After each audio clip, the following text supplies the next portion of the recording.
We have the Lifetime Achievement Award, which will be presented by Steve Finger and Sunny Sundowner.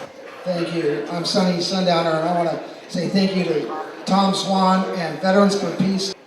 Art Kunkin. Now back to our program. Art Kunkin. What can you say? Wow. Picture's worth 1,000 words. Seeing the guy in person's worth a gazillion words. So we're going to have that opportunity in a moment. But I first want to say, when I first had him up to the Joshua Tree Beatnik Cafe, dating myself, 10 years ago, on January 17, 1967, celebration of the first BN, and I had him introducing him to Ted Quinn's Peaceful Show, whatever was going on the radio, and I was telling him about my introduction to Art Kunkin and Yogi Johns and the Silver Lake or Fairfax District, and what was this weird tantric alchemy stuff he's talking about, making you 200 years old. Sure, we'll touch on that. But then I handed it over to Art. He said, well, do you want to talk about the past or what we can do now to change things? Woo! He popped my bubble, brought me back into the now. So that's what, I'm not going to take too much more of your time, except to invite you up to Joshua Tree on Wednesdays. And also to say, let's keep doing what we're doing, people, so that we don't have to ask a question like, MIC, made in China, K-E-Y. Thank you. Also to quote my hero, Sixto Rodriguez, anger is much too valuable of an emotion to waste on someone you really don't like. What we need is a really long ceasefire. Yes. Amaho. Thank you all. It's a pleasure. I want to thank you very much for this. I'm 88 years old now. I'm a little confused. The free press was the internet in the 1960s. And most of you don't know that besides the free press, there were about 600 other papers around the world that I helped start and was in touch with. And that was how the 60s notion of freedom spread throughout the world. This was the very first issue of the Free Press, and it was produced at the KPFK Renaissance Fair. So the first page was current events in kind of medieval form. Students having been at longbow demonstrations, Shakespeare denouncing filth.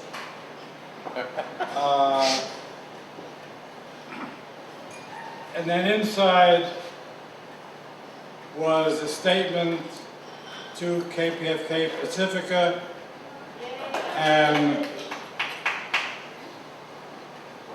various little articles, and a Dear Reader which introduced the notion of the free press.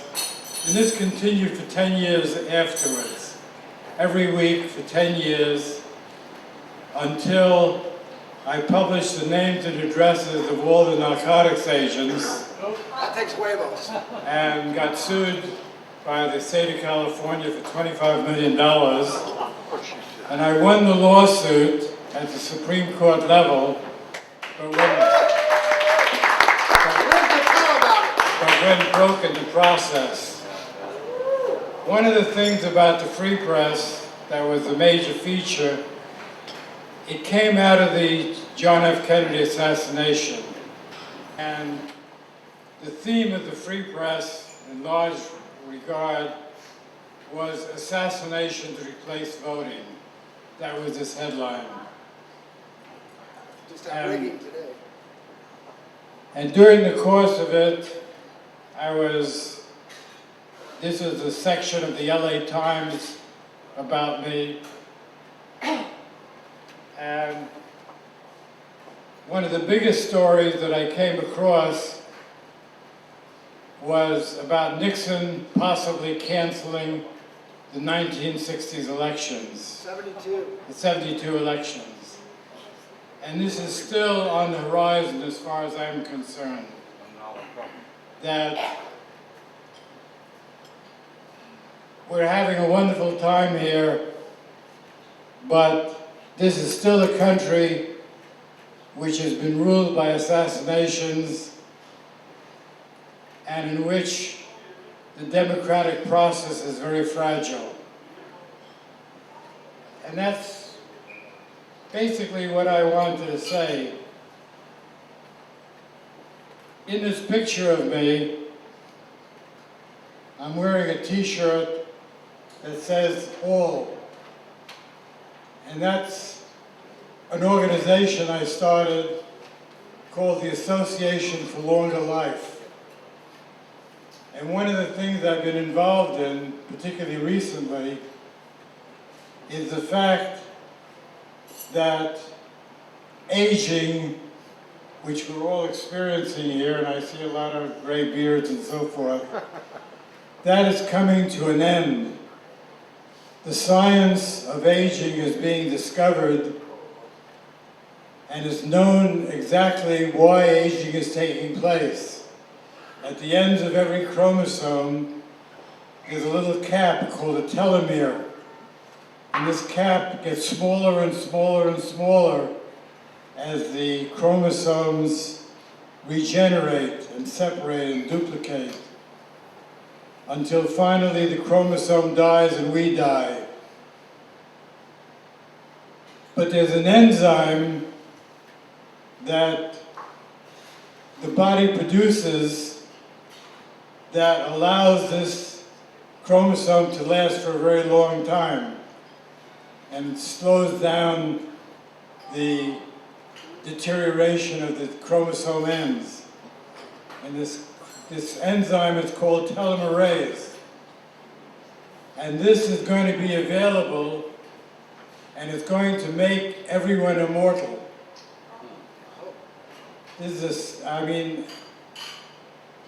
I cannot emphasize how much this science fiction notion is going to change the world that we live in.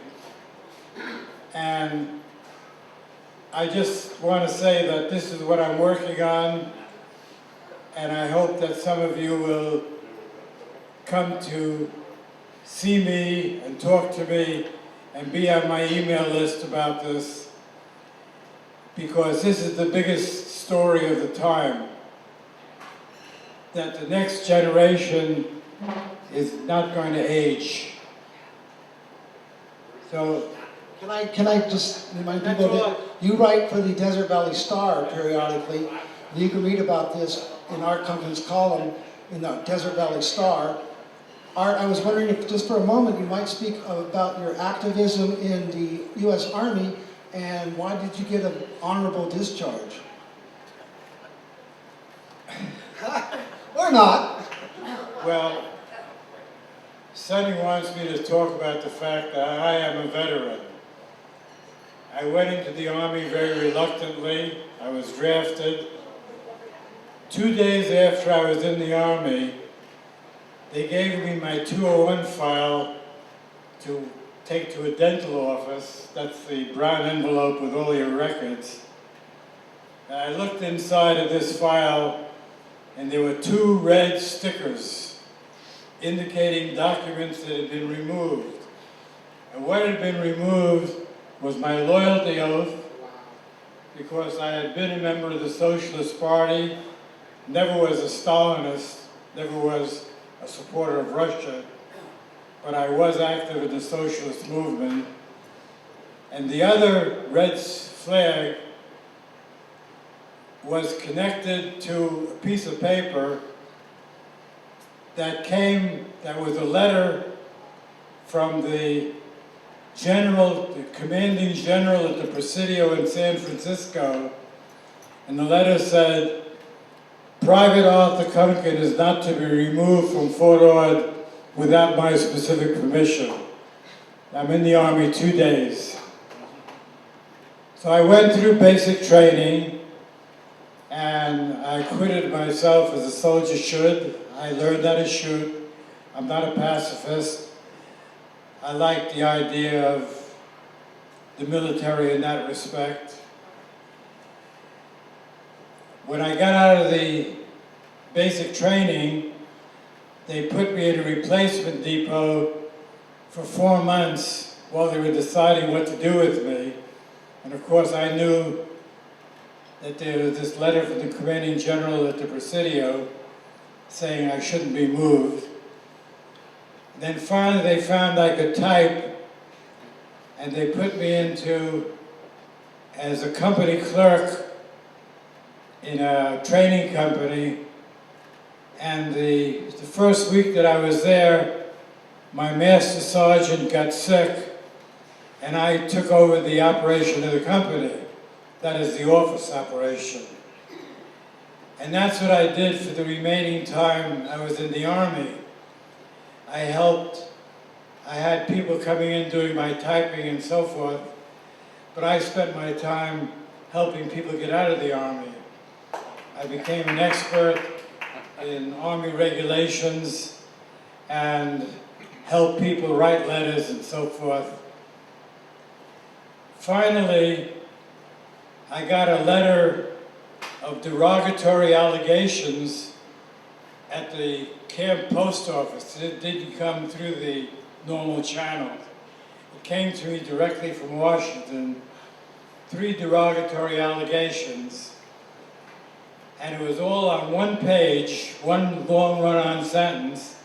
Some of it was true, and some of it was false. So I went to the American Civil Liberties Union and asked them what I should do. And they said, well, since it's partially false, just deny the whole thing. It's just one sentence. So I sat there, and finally I asked for a hearing. The allegations said that I was a communist, which I wasn't, that I had attended socialist meetings in uniform, which I didn't, and things of that order. So finally, I was discharged from the Army, and here I am among you, a veteran of sorts. Stephen Finger has something to offer to Arturo Kunkin on the behalf of the Veterans for Peace Lifetime Achievement Award. And thank you, Paul Krasner and Nancy King, for inspiring this moment too. Okay.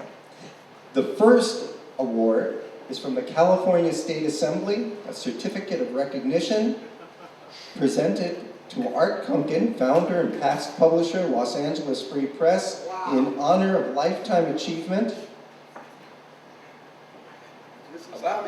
Wow, double award ceremony. When they realize what they've done, we'll get another letter.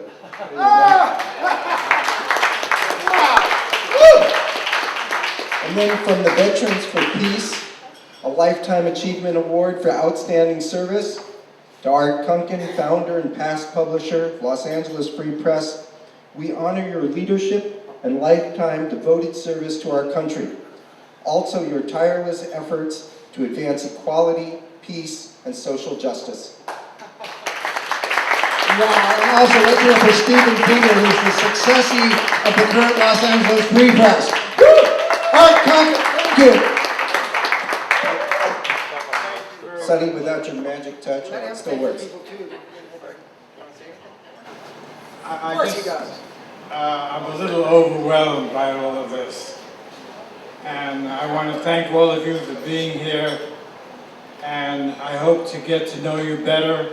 I'm thinking of putting out an email newsletter, maybe calling it the New Free Press. And I'd like all of you to get it. Thank you very much for being here. Thank you, Tom. Thank you.